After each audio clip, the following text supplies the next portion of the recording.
Good morning, good morning. You know what today is? Monday Morning Chats with Zach. And of course, Zach, it's me.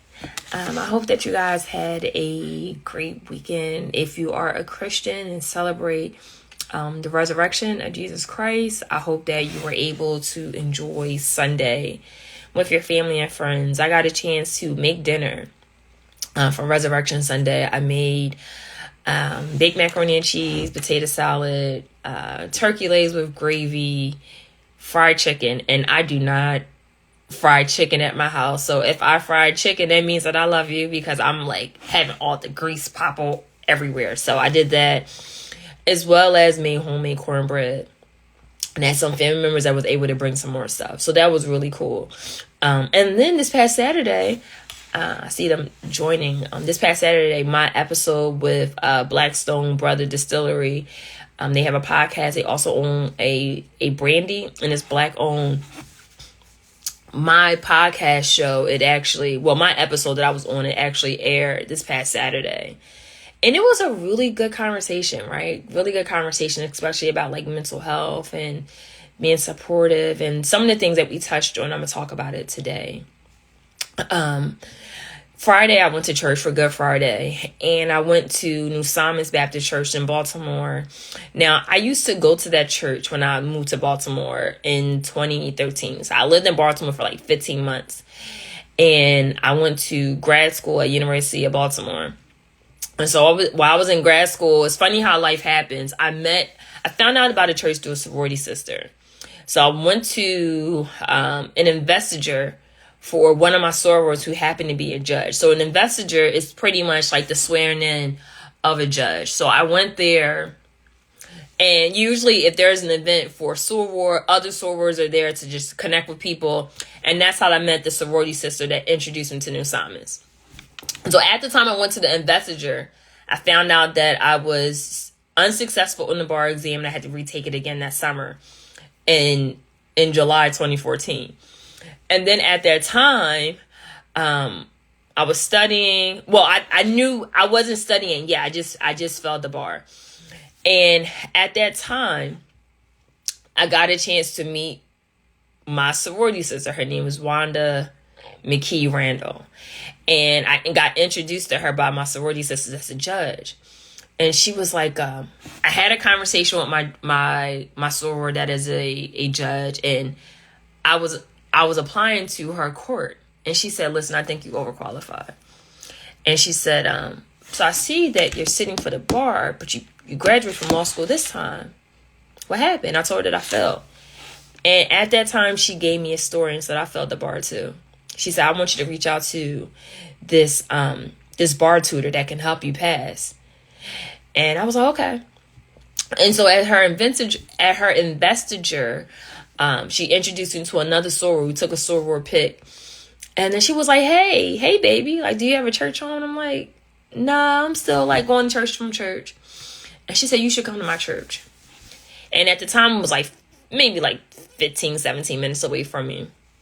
That's how I got introduced to New Simons. But I share all that to say, because it's going to tie into what I'm going to talk about, is that I visited New Simons after I left Baltimore and went to Prince George's County, and then eventually came back to Baltimore. But when I was in that church Friday, I was reading. It's so funny because I had a Facebook memory that came up about the prayer of Jabez. And anybody that's a Christian, that if you want God to do something in your life, you want some type of abundance, you want some type of prosperity, I highly recommend that you read the prayer of Jabez. That prayer has changed my life. And at the time that I read that prayer, I had this Bible study booklet that I was doing with my brother.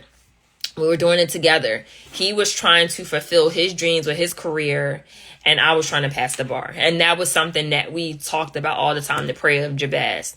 But when I was in that church Friday, I was like, wow. Like, I remember when I first came there. And I remember when I first came there and realized how much I needed to be close to God. Like, I needed him more than anything. And then I look at the person that I am today, and I was like, wow. 9 years still has passed. And even though I have a much closer relationship to God, I looked at the transformation over 9 years, and I had to really just thank God for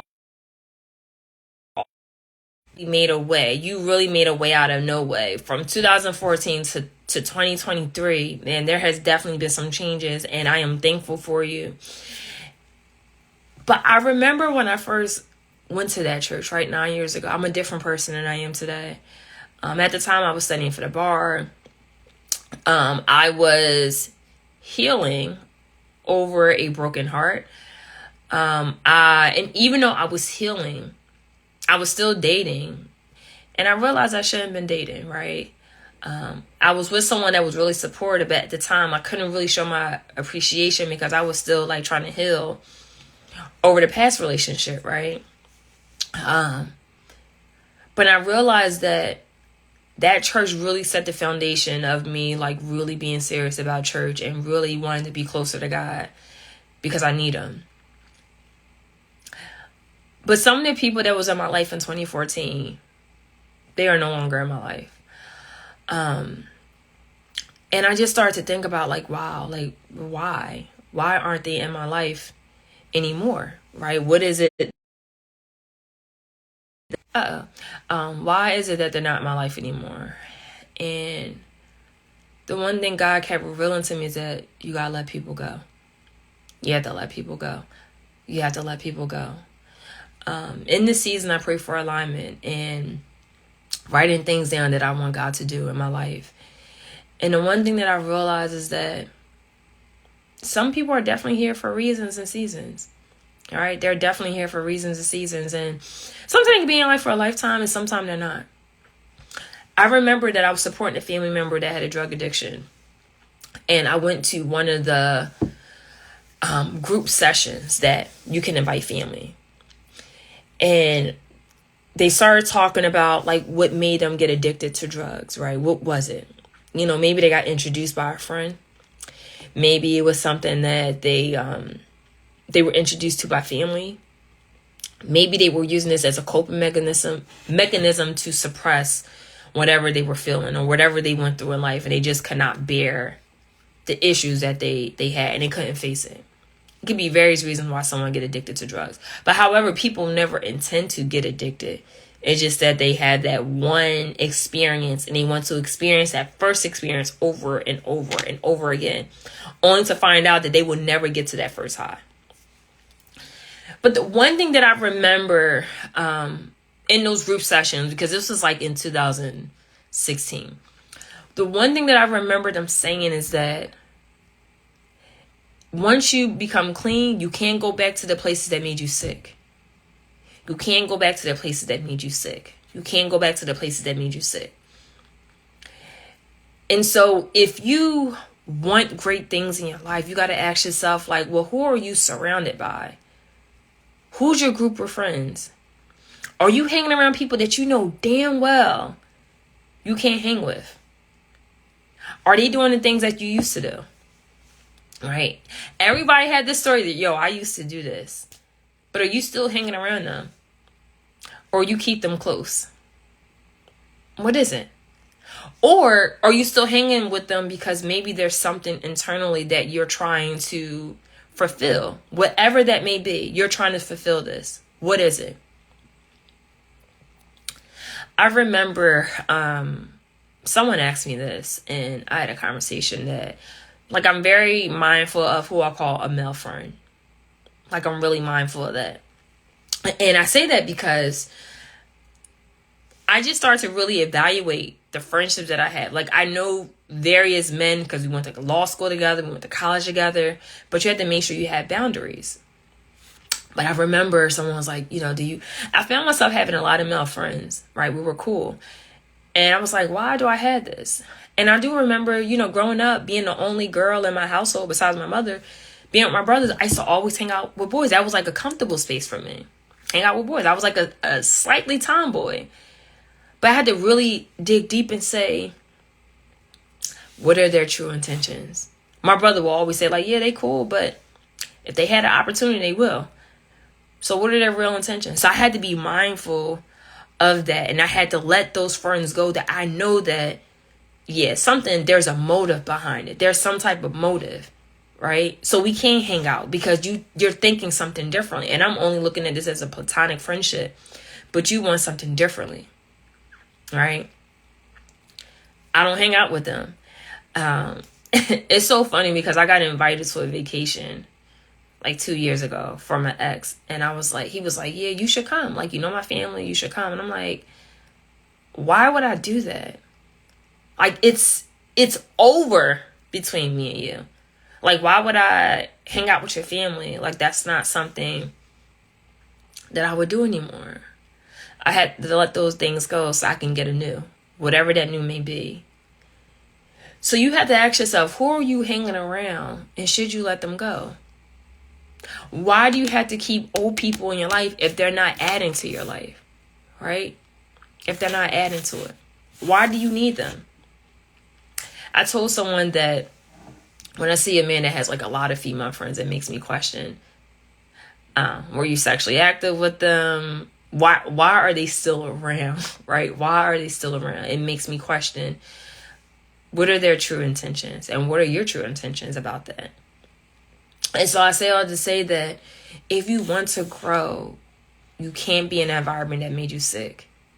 But you can ask God for abundance. You can ask God for clarity. You can ask God to bring new people in your life that is on the same track as you. Because just because you have history with someone, it doesn't mean they have to be in your happily ever after. They don't. They could just be a page in your book instead of being out throughout the entire book. So just because someone has a page in your book, it doesn't mean they have to be in your life forever. So you have to ask yourself, okay, why can't I let this person go? Why do I need this person in my life? And it's something I just talked to my therapist about. I said, a lot of times, I don't think that some people are afraid to let people go. Sometimes they're afraid to let people go is because it may be a codependency or something. Maybe they depend on this person to make them happy. It's something, or it could be something that fulfills their ego where they got to keep this person around. They have to keep this person around. Or some people are afraid to just let people go.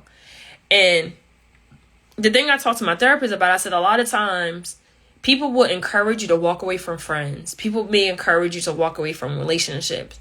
But what no one never really talks about is the strength that took you, the strength that you needed to have to walk away. And people don't talk about when you walk away and you're sitting in your thoughts and you're like, wow, it just happened. No one talks about the grief with that, right? That's just like with a funeral. Someone tells you that someone passed away that they love. You're going to receive all the calls and all the text messages up until the memorial service / funeral. You're going to receive all the calls. Hey, you need something. And the thing that people will always tell you that, hey, I'm here. I'm here. But after the funeral, people go about their life, the calls stop, right? They stop. They get shorter and shorter and shorter until you no longer get any calls again. And it makes me think like the same thing with letting go of people. It's easy to say it, but once you do it and you're by yourself, it makes you really think, and it makes you really evaluate, and it makes you question, did you make the right decision? But I'm here to tell you that if you recite the prayer of Jabez and you ask for abundance, the things that you lost, the things that you walked away from, God will fulfill those with the people that are meant to be in your life. You just have to trust them. You have to just trust that whatever you need is going to come to pass. The people that you need is going to come to pass. I'm actually doing something different this year. So I usually do like a client appreciation event. And last year I made so much food. Like I decided not to get a caterer. I made so much food and I did not have a lot of people to attend. But then I realized that most people are going on like summer vacation. So I get it. And the one thing that I want to do, instead of me hosting a client appreciation event, I want to do a brunch at my house. Like have the backyard decorated. But it's going to be more about having healing conversations. Right? We're going to start off in prayer. do all different type of things. And the reason why I did this is because a lot of times people are in seasons where they're letting people go. And once they do it, sometimes they're by themselves and they're in this deep reflection as if whether or not they made the right decision. And sometimes you need a pack. You need people that you could pray with, that could pray for you. And sometimes you need people that's going to help you during the healing process. Healing is not something that you just wake up and say, hey, I'm going to heal today, and it's over. Healing is messy. One day you're going to wake up and you're going to be absolutely fine. The next day you're going to wake up, you may be a total wreck, and your emotions are just all over the place. And so with this brunch, it's just going to allow us to come together like, hey, what's on your mind? And it's going to allow us to have courageous conversations. I really believe that you can't heal over the things that you don't talk about. And so when we're gathered together, we should be able to talk about things that bother us and help each other. Because I'm pretty sure if I invite 10 people to an event, 10 people to this event, I guarantee that the person that speaks their truth, it's going to be someone there that say, hey, I've been through that. I can help you get over that. I can help you accomplish that. I can tell you what I've done to get you there. And honestly, I've been having these healing conversations with my girlfriends. They'll speak their truth about something that bothers them, and we have a conversation about it. We have a conversation about it. And it's been healing for me too. And so if you're on this journey of healing, I just want to say that I salute you. Just know that it's something that's just not going to happen overnight. You have to do the work. The question is, are you willing to do the work? Are you willing to do the work? If you're in the season of letting people go and you realize that's what you needed to do, I hope that someone gives you some type of reassurance that you did make their best decision. And whoever you let go of, just know that you let them go, because it doesn't mean that you don't love that person. It just means that, hey, you guys may not be aligned with each other anymore. And that is important, right? You may not be in line with them, and that's okay. I'm all about alignment. That's what I want, right? It's funny because when I was a guest on the podcast, we were talking about marriage. All the men were married, and they asked me, did I desire to be married? I was like, absolutely. And they were like, would you let somebody go? Would you walk away from somebody if they had mental health issues? I was like, what do you mean, like depression or what type of mental health? And I was like, no, you just don't walk away from somebody because they're going through things. You can encourage them and be very supportive of them, And I said, but you can also encourage them to get the help that they need. Because letting people go, if you're in that season, is hard. Maybe you walked away from a friend that you had for years, and you realize, hey, we're not aligned anymore. I still love this person, but we're not aligned. And so I just do pray that that you guys learn to know that it's okay. And I just hope that you pray the prayer Jabez, that you will have abundance and whatever that may look like for you. Lastly, about creativity. Are you creating a life that you want for yourself? What does that life look like? There are some people I know that never been on vacation, or they haven't been in years. Like, are you doing the same thing over and over again? Are you gonna actually live? Treat yourself. Right? Treat yourself. Take yourself on vacation. Take yourself on vacation and forget about work. That's why we have PTO days. Are you using your PTO? Are you taking vacation? Or are you doing something where you have to find yourself being busy all the time? I told my therapist this. I was like, at one point in my life that I would find myself being busy where I didn't want to stay home. I was always trying to be on the move and get out. And I realized that when I did that, I didn't get a chance to reflect. And when I did that, I realized that either during the times that I was really working, I was trying to suppress my feelings about being hurt about something. But when I got a chance to really sit in my feeling, just to actually sit in it, it allowed me to really reflect and really talk about the things that bother me. So it makes me question when I see someone that's always busy and they always have to be on the go. It makes me think what are you running from? Some people are running from themselves, and I pray that they stop today. I really pray that they stop running from themselves today. And whatever they're running from, I hope that they're able to have the courage to really talk about it. To really talk about the things that they're running away from. You can create the life that you want. But the question is, are you willing to do that? Are you willing to create the life that you want? Who told you you can't have luxury in life? Who told you that you can't have nice things? Who told you that you couldn't get any rest? Who's telling you these things? Just know that you can. And you are entitled to that. Are you really making time for yourself? One of the things I want to do this year is that I want to go to a brunch spot. A new brunch spot every month. Once a month in a different city. Whether it's Richmond. Richmond is nice. Richmond, let's see, Virginia Beach maybe. It's a drive. But during these commutes, we're going to have healing conversations, right? So Richmond, even if it requires us to take a flight, like a cheap flight somewhere, and we just go there for a day.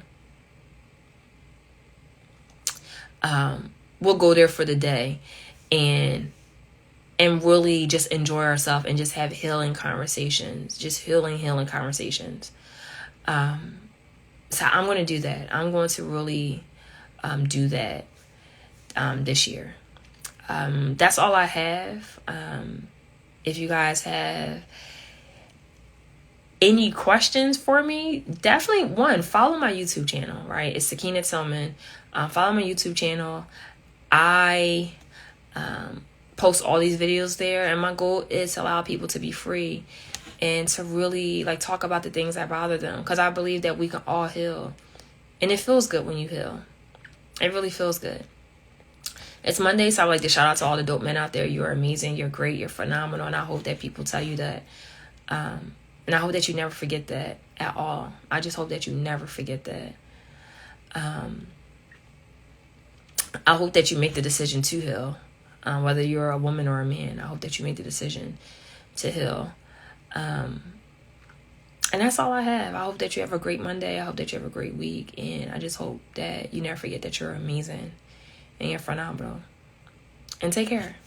Bye.